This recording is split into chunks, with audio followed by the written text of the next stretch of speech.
The ghosts in the shopping mall make me doubt my own existence.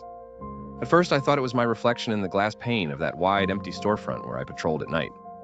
After all, it's lonely walking through 200,000 square feet of mall space that once bustled with customers. I'd compare it to the lost feeling you get in an empty playground.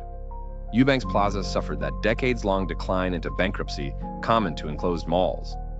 The vast asphalt parking lot was pitted with potholes and spiked with tufts of grass. This was my outpost of seclusion. After a rough childhood and even tougher divorce, I savored the solitude. The squeak of my black Adidas on the linoleum floor echoed down the vast hallways. I thought I was alone. At first, I mistook them for the familiar distorted image of myself that tracked me as I passed the storefront windows. But then I noticed, I stopped. A second human-shaped blur rose in the window, its unfocused face staring upward past me and into the second level of the mall. Behind the window, the blank shelves and random empty shoeboxes of an abandoned Nike store stood like a mausoleum. I quickly turned away. Working the 12 a.m. to 7 a.m. shift bathed in fluorescent lighting teased the mind. I was the only guard, owing to the cheapness of the investment fund that bought the property from foreclosure. I returned that morning to my one-bedroom apartment, and after a quick breakfast dinner of eggs and sausage, I retired to the cool, dark depths of my blackout-curtained bedroom and subsided into sleep. 2 weeks later, midnight dawned. My shift started. The uneasiness that plagued me the previous week had dissipated. I hurried to the window. The second night after my first encounter, I'd reported my experience to my manager. He'd visited the mall during daylight.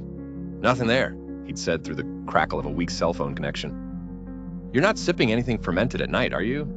That was my only outside attempt at verification. I needed this job. That's why I'm keeping this record, so I'll remember so others will know. No, now I dashed to the window as my shift started. There weren't any more individuals. There was no room. A crowd 6 rows deep packed into the pane, all with their bleared faces staring upward. The storefront might have been a Monet painting, with colorful, indistinct impressions of people. For the first time, I placed the palm of my right hand against the glass. At first, nothing. Then the paint trembled. A shudder of motion rippled across its skin. As if they'd heard something, that whole mass of people shifted their gaze down toward me and stared with dark eye sockets. I staggered away from the store. Their heads followed my movements.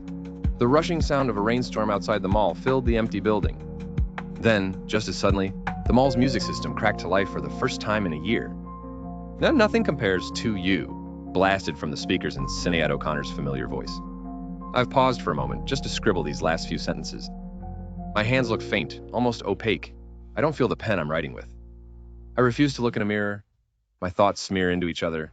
The bench I'm sitting on feels warm, like something alive. And I smell